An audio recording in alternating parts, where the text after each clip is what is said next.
Allow me to share a story about the invisible force that fuels anxiety and depression.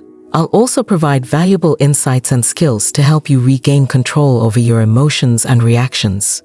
Once, during a time when I was heavily pregnant, drained from parenting 3 young children, and growing another life inside me, I had to make a trip to Home Depot to fix something in my house. As I pulled into the closest parking space I could find, I noticed a truck ahead of me slightly encroaching into my spot. The idea of maneuvering my large vehicle to find another parking spot seemed painful and exhausting, given my condition. So, I decided to ensure my van was within the lines and proceeded into the store.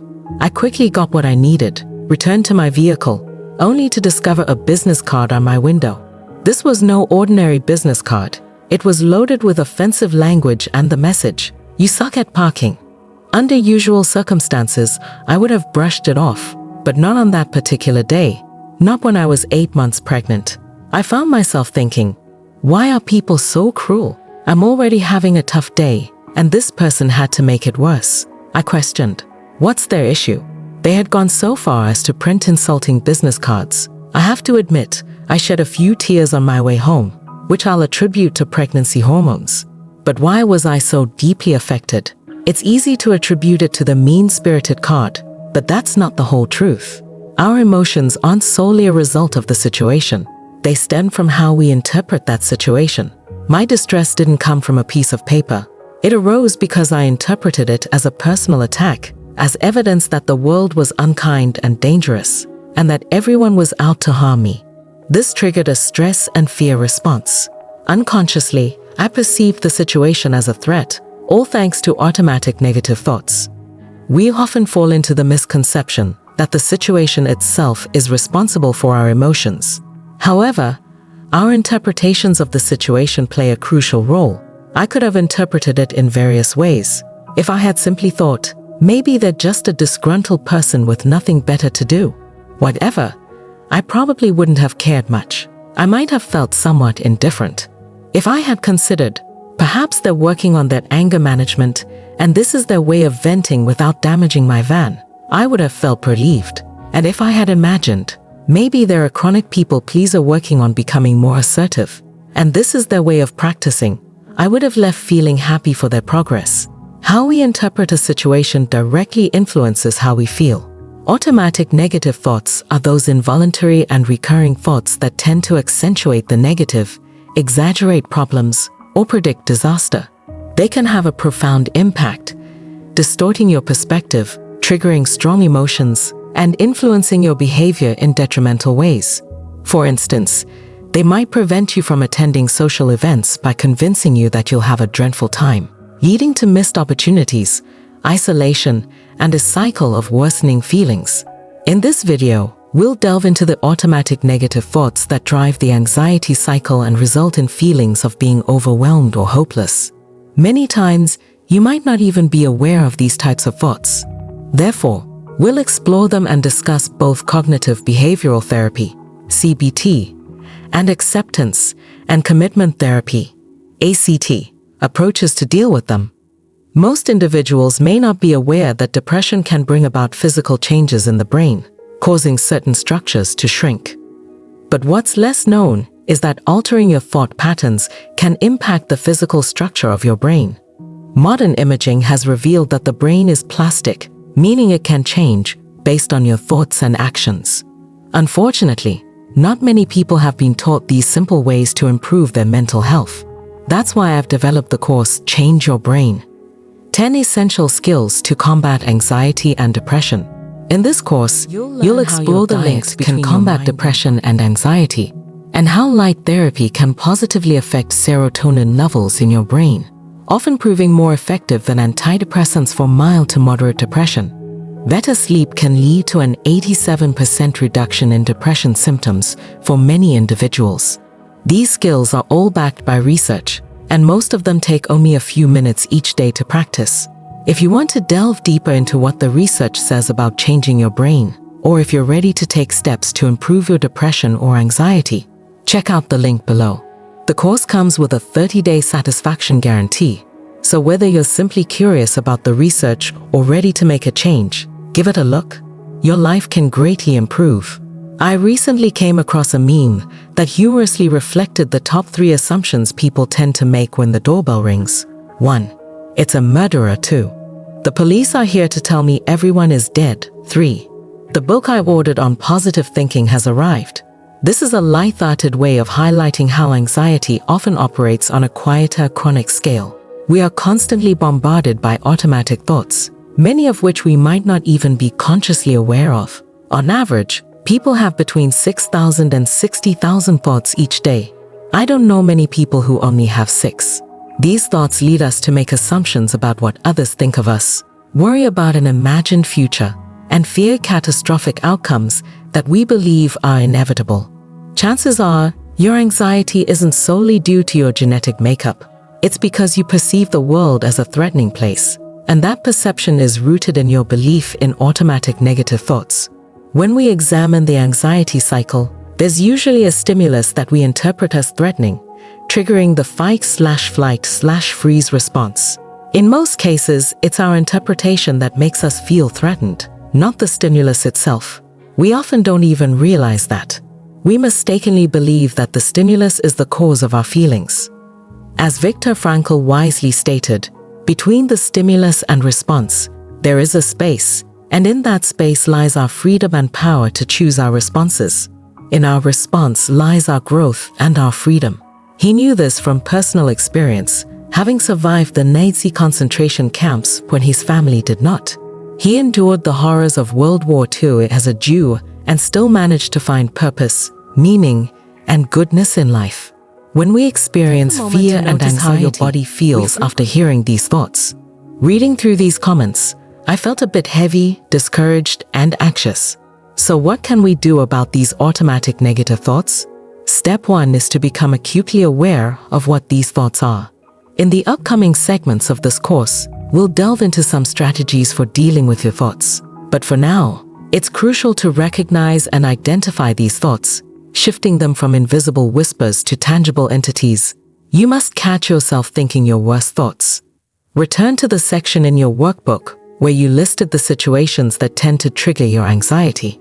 Now it's time to explore the thoughts that emerge between the situation and your anxiety. I'll provide some examples. Imagine a situation where a new friend with clean and tidy habits finds a knit in their child's hair after your children played together at the beach. You might think, she's going to hate me. She'll tell everyone how gross I am, and no one will want to hang out with me. If you're lying in bed, unable to sleep before a big day, you might have thoughts like, I'll never get enough rest, I'll be tired all day tomorrow, I'll snap at my kids, or I won't be able to work well. It's going to be awful to get back to sleep. If your boss gives you negative feedback at work, you might think, I'm a failure. I never do anything right. He's such a jerk, and I'm never good enough. This might lead to the belief that you'll be fired, your husband will be disappointed, and you'll run out of money, leading to your ultimate demise. But what if, instead of these thoughts, you could challenge them and consider alternative perspectives? For the first situation, you could think, it's an opportunity to learn, and she might not even be mad. For the second, you could say, mistakes happen, and I can learn new skills. In the case of negative feedback from your boss, you might think, this is an opportunity for growth, and I can get through this. Automatic negative thoughts impact your life significantly. How you interpret and react to these thoughts matters. Step 2 is understanding that thoughts are not facts. Your brain generates them constantly. You spend your day surrounded by these thoughts, which activate the anxiety cycle. You don't even realize this is happening most of the time. Your brain is essentially a thought factory, producing an endless stream of thoughts. Your job is to create some distance between you and your thoughts. There are 2 approaches to managing automatic negative thoughts, CBT and ACT. Both have their merits, and I'll teach you both. CBT is like mental judo. You learn to identify these thoughts, challenge them, and replace them with more balanced and realistic ones. Essentially, you engage with the thoughts to choose more helpful ones. So, for example, if your thought is, my boss gave me negative feedback at work, the CBT approach would be to question, if these thoughts are accurate, and then replace them with more balanced thoughts, such as, sometimes I succeed. I often do things right. Last week, I did a great job with that widget problem. You bring to mind these alternate facts and remind yourself that mistakes happen, and you can learn and grow. There's a worksheet in your workbook to help you work through this process. On the other hand, ACT employs cognitive diffusion. In acceptance and commitment therapy, you don't fight these automatic negative thoughts. Instead, you learn to sit with them, notice them, and not let them dictate your actions. You're also encouraged to take actions that align with your personal values, giving your life a sense of purpose and meaning that makes the negative thoughts less powerful. If anxiety is believing the salesperson negative thoughts, freedom isn't about arguing with them. It's about not debating with them. Arguing or overthinking can often leave you more confused and miserable. This state is known as cognitive fusion, where you become so engaged with your thoughts that you lose the ability to be present and live your life. In essence, you're stuck in an where you're going while walking down the street, knowing what you want and don't want, and choosing to engage with the salesperson. Thoughts, only if it serves your best interests. To achieve this, you need some space from the salesperson, which is called cognitive diffusion. Instead of arguing with your thoughts, you should learn to notice them, separate yourself from them, and then select thoughts that are genuinely helpful in living the life you desire. You can create a degree of separation from your true self and your thought factory. This can be as simple as changing thoughts like I'm such a loser to I'm having the thought that I'm a loser. You're creating some distance between your true self and your thoughts. There are practical ways to learn and practice these skills. These exercises are designed to be practiced repeatedly until they become second nature. In the next video, we'll explore cognitive diffusion in more detail. Both CBT and ACT approaches have their merits, and you might want to start with CBT. If you find a thought is particularly persistent, you can let it be and redirect your attention, essentially ignoring the salesperson negative thought and continuing on your path. You can simply acknowledge the thought and say, "Thank you for that thought, but it's not very helpful." Now, back to what I was doing. By allowing the thought to exist and refocusing on your values and goals, you regain control over your life. To summarize, automatic negative thoughts are those involuntary, habitual thoughts produced by your thought factory. They are often false and unhelpful, contributing directly to anxiety by triggering a fear response. But these thoughts don't have to control your life. Your challenge for the next week is to sit down with your workbook and explore the interpretations that lead to your anxiety. Try to identify the automatic negative thoughts that make you feel threatened. Do this at least once a day for a week, scheduling a specific time to reflect on these thoughts. Write down the situations or triggers, and then identify the automatic negative thoughts associated with them. For each thought, ask yourself if it's accurate, realistic, and helpful. Challenge these thoughts and consider alternative perspectives. As you continue practicing this exercise, you'll become more aware of the automatic negative thoughts that fuel your anxiety and depression. Remember, these thoughts are not facts, and you have the power to change how you interpret and react to them. In the following video, we will explore cognitive diffusion techniques in more detail, which is a key aspect of acceptance and commitment therapy, ACT. This approach can help you create distance from your automatic negative thoughts and regain control over your life.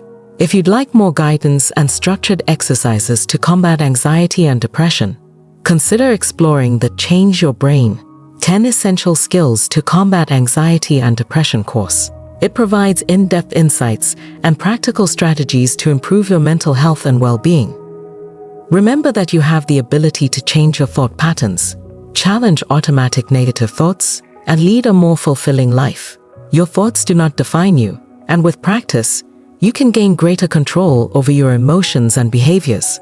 Embrace the journey of self-discovery and personal growth as you work towards a healthier, happier you.